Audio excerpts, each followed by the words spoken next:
Knockabout qiegħed jiġi mixjub lilkom grazzi għal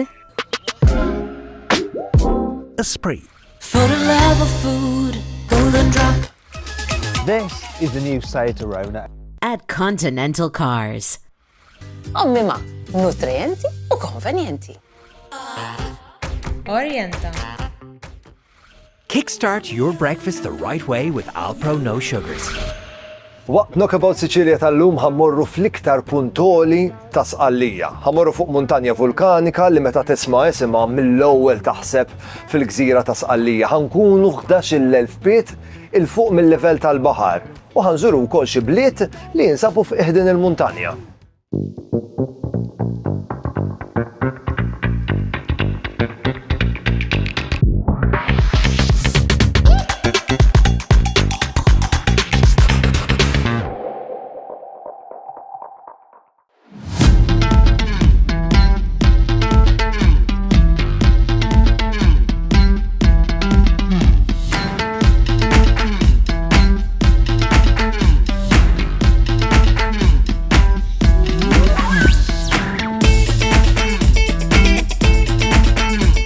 Onna Malta u diġà qegħdin Sqallija. Jiena u t-tim kollu ta' Knockabout Sicilia llum ġejna armati tajjeb għax fid-destinazzjoni tagħna ser insibu il-Kesħa. Ħanitilgħu il fuq u ħanitilgħu fl-għoli. Ħanitilgħu fuq l-iktar muntanja vulkanika kbira li għandna fl-Ewropa.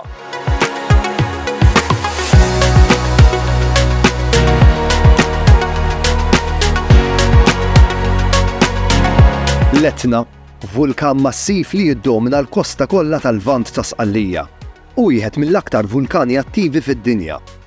Grazzi għal 2700 sena ta' attività eruttiva, l-għoli tiegħu llum jaqbes 3300 metru il fuq mill-livell tal-baħar, fuq bażi b'diametru ta' madwar 45 kilometru. Matul il-millenji, l-attività tal-Etna kontribwixxiet sabiex issawret iż-żona tal-madwar. L-eruzzjonijiet spettakolari tal-Etna dejjem kienu fiċ-ċentru ta' interess ta' xjenzati u viżitaturi minn madwar id-dinja.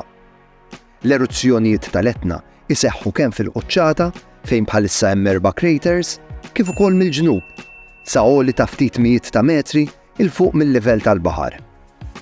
Minkejja l-attività vulkanika tal-muntanja Etna, iż-żona hija magħrufa wkoll għall-ekosistemi diversi tagħha li jvarjaw minn għolijiet fertili miksija bidwili u ġonna tal-frott għal medet ola bi flora unika adattata għat-terren vulkaniku.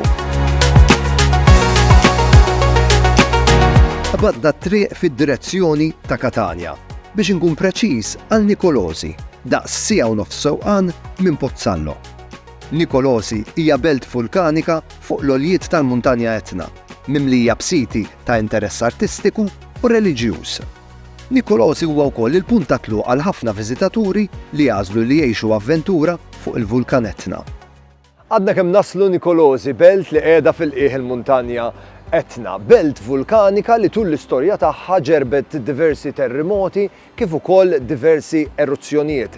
Inqerdet għal kollox kompletament kemm il-darba, però l-abitanti ta' din il-belt irrifjutaw akkosta kollox li jirrilokaw u rreġgħu bnew kollox mill-ġdid mhux darba iżda iktar. Nicolosi twaqfet fl-1359 u msemmija għal monasteru ta' San Nikola li ġie stabbilita hawnhekk mill-Benedettini. Madwar il-monasteru tfaċċa raħal li eventwalment sar belt. Nicolosi inbniet kompletament mill-ġdid wara eruzzjoni tal-vulkan Etna li qerida fl-1669. Illum hija belt moderna ta' madwar 5,000 ruħ residenti li pratikament tgħix bit-turiżmu tal-muntanja Etna. Fatt kemm xejn ironiku meta taħseb li l-vulkan li kien qered din il-belt illum huwa d-demm tagħha. F'Nicolosi issib ukoll il-Museo dell-Etna, post fejn issib informazzjoni vasta ġeoloġika u storika dwar l-Etna. Biex tesplora l-Etna hemm diversi modi u esperjenzi. Esperjenzi u modi għal viżitaturi differenti li għandhom karatteristiċi differenti u interessi differenti.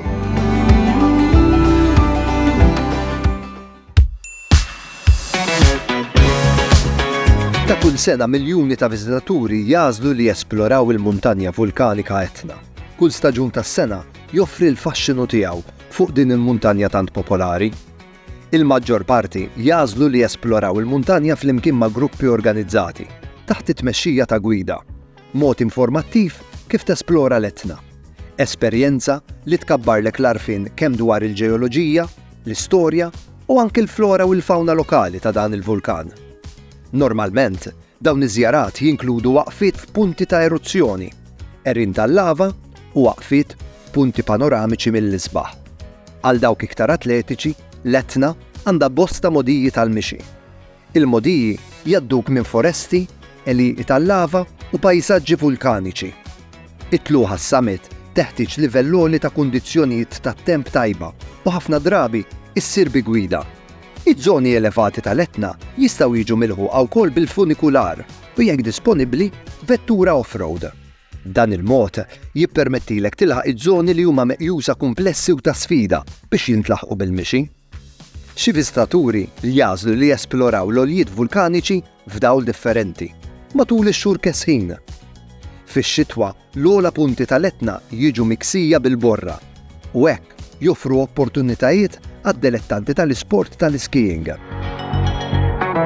L-Etna tiġbed lejha wkoll dawk li huma appassjonati tal-inbit. Il-ħamrija vulkanika tikkontribwixxi għat-tomiet uniċi tal-imbejjed lokali u ħafna kumpaniji li jkabru l-għeneb u jipproduċu l-inbit fiż-żona joffru ġid informattivi immexxija minn gwidi professjonali.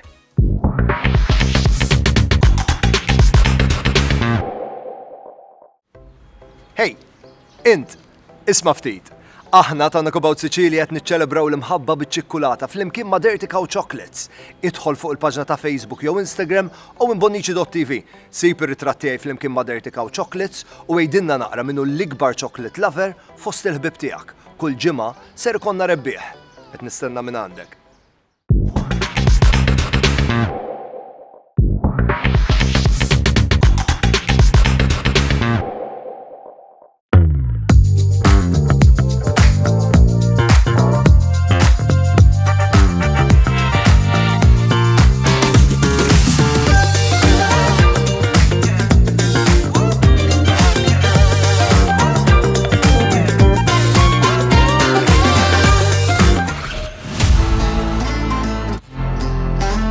Kif tistgħu timmaġinaw l-Etna minħabba daqs massiv tagħha u minħabba li hija ferm prominenti fuq din l-art toffri spettaklu panoramiku minn diversi blizzar li jinsabu taħt din il-muntanja. Blizzar li għandhom il-veru karattru Siċiljan awtentiku, blizzar li meta żżurhom faċilment tħossok li mort lura fi żmien. Fost dawn hemm Castiglione di Sicilia. Min Nikolosi badna triq fid-direzzjoni ta' Messina biex nitilgħu iktar il fuq. U wara 50 minuta sewqan naslu Castiglione di Sicilia.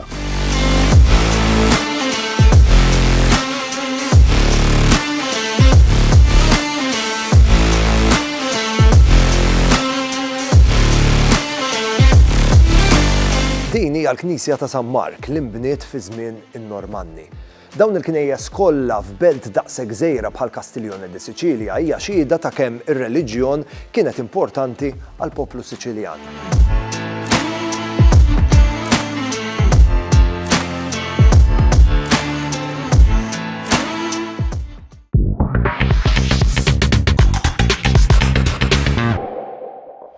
Knockabout qiegħed jiġi mixjub lilkom grazzi għal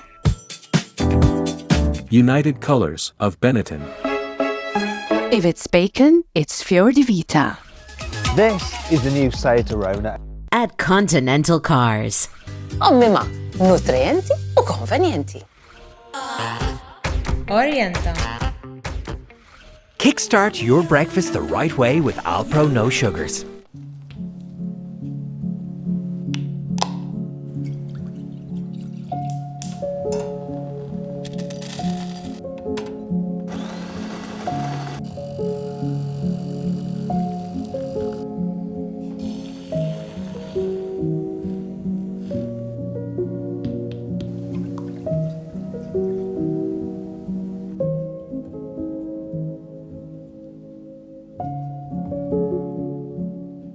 Knockabout qiegħed jiġi mixjub lilkom grazzi għal United Colors of Benetton. Ommima, nutrienti u konvenjenti. This is the new Seat Arona. At Continental Cars. Orienta. Kickstart your breakfast the right way with Alpro No Sugars. Waqt Knockabout Sicilja tal-lum ħammorru fl-iktar puntoli ta' Sqallija. Ħammorru fuq muntanja vulkanika li meta tisma' isimha mill-ewwel taħseb fil-gżira ta' Sqallija. Ħankunu 11,000 pied il fuq mill-livell tal-baħar u ħanżuru wkoll xi bliet li jinsabu f'qiegħdin il-muntanja.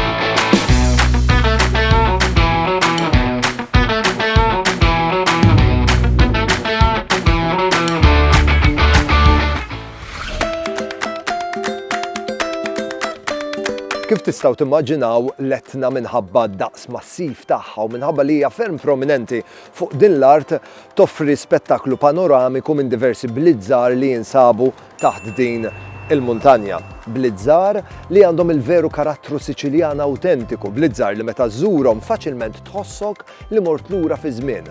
Fost dawn hemm Castiglione di Sicilia. Min Nikolosi badna triq fid-direzzjoni ta' Messina biex nitilgħu iktar il fuq. U wara 50 minuta sewqan naslu Castiglione di Sicilia.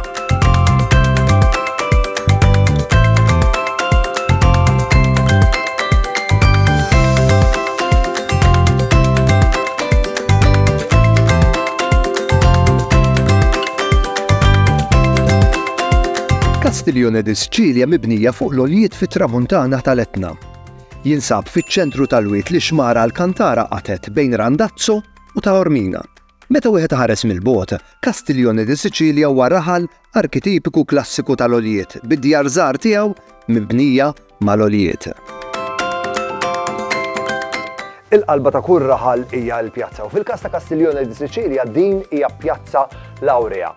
Din hija żona ċentrali pavimentata bil-ġebel tal-lava, żona sabiħa li fil-passat il-poplu tal-qedem ta' Castiglione di Sicilia kien jaħżen il-qamħ, materjal importantissimu sabiex ikunu jistgħu jitimgħu liċ-ċittadini fi żmien li kien hawn ħafna ġuħ. Pjazza Laurea hija pjazza mill-iktar kwieta, b'atmosfera awtentika Siċiljana. Wieħed ma jistax ma jsemmix kif titpassi l-bogħod mill-pjazza wieħed igawdi veduti mill-isbaħ. Li tieqaf u tosserva meta tkun fi Pjazza Laurea huwa essenzjali. Ftit passi l-bogħod mill-pjazza wieħed isib il-Knisja ta' Sant'Antonio tas-seklu 17. F'Castiglione di Sicilia issib ukoll Knisja tal-Qaddisin Pietru u Pawlu li tmur lura s-sena 1105. F'dan ir-raħal ġkejken hawn ħafna postijiet reliġjużi. Għax f'Castiglione di Sicilia issib ukoll Knisja tas-seklu 18 ta' San Pietru u l-Monasteru ta' San Beneditto. Din hija l-Knisja ta' San Mark li nbniet fi żmien in-Normanni. Dawn il-knejjes kollha f'belt daqshekk żgħira bħal Castiglione di Sicilia hija xhieda ta' kemm ir-reliġjon kienet importanti għall poplu Siċiljan.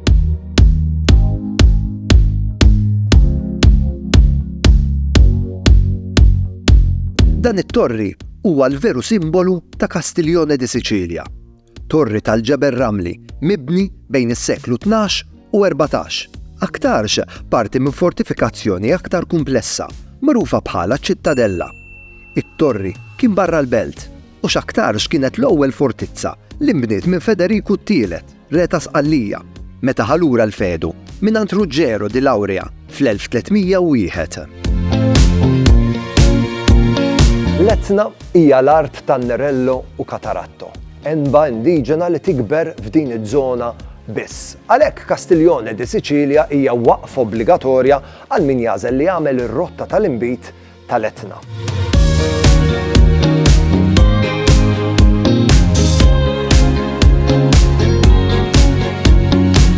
Daw kollha li meta jivvjaġġaw l-lena tagħhom isuqu jammiraw veduti u panorami, iż-żona tal-Etna u l-villaġġi tal-madwar hija id-destinazzjoni ideali għalikom. Knockabout Sicilja tal-lum wasal fit-tmiemu, però l-vjaġġ tiegħi hawnhekk fi Sqallija ma waqafx hawnhekk. Ser ikompli fl-episodji li jmiss. Għall-episodji ta' Knockabout Sicilja li jmiss ser ikolli miegħi mistieden speċjali ħafna.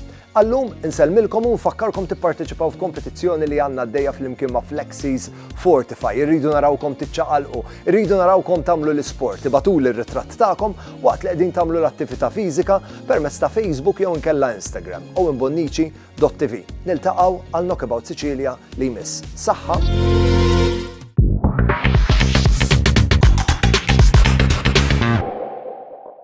Knockabout qiegħed jiġi mixjub lilkom grazzi għal Esprit. Koliosh Authentic Greek Yogurt. This is the new Seat Arona. At Continental Cars. Ommima, nutrienti u konvenjenti. Orienta. Kickstart your breakfast the right way with Alpro No Sugars. Hey, int li qed tara Knockabout Sicilja, għamel like il-page owenbonnici.tv u ipparteċipa f'kompetizzjoni li għandna miġuba lilkom grazzi għal Baroness, innomina l-maħbub jew maħbuba tiegħek. Sabiex ikunu r-rebbieħa ta' din il-kompetizzjoni u mbagħad ir-rigal li jintrebaħ gawduh flimkien. Qed nistenna minn għandkom.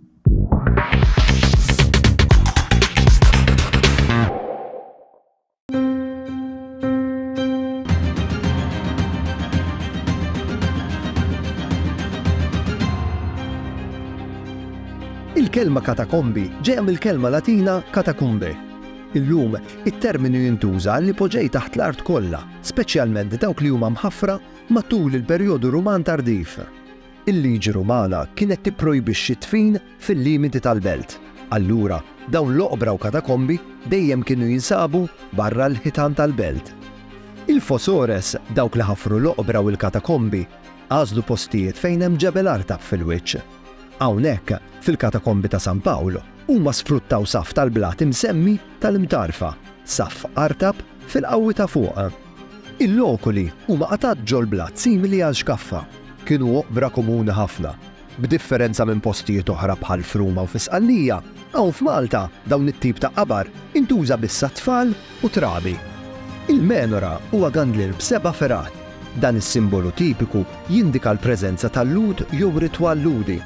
Insibuh imnaqqax f'dawn il-katakombi użati mill-komunità ludija bejn ir-4 u 8 seklu wara Kristu. Użu ieħor tal-katakombi ta' San Pawl seħħ matul il-perjodu Biżantinu medjevali, meta xi kmamar ta' dawn l-oqbra bdew jintużaw bħala knejjes u konventi minn patrijiet. Jekk għandek 60 sena jew aktar u l-istorja hija l-qalbek, tista' żżur ħafna mis-siti u l-mużewijiet ta' Heritage Malta bla ma tħallas xejn. U miegħek tista' tieħu żewġ titfal jew żgħażagħ li jidħlu b'xejn ukoll. Kull ma trid tagħmel hu li tapplika l-passaport tal-anzjani ta' Heritage Malta billi tmur fl-uffiċċju tal-Kunsill Lokali tar-raħal tiegħek u tieħu miegħek il-karta tal-identità. Heritage Malta, parti minnha.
testa. Ottiene lo scambio, poi la mette dentro sul secondo di testa.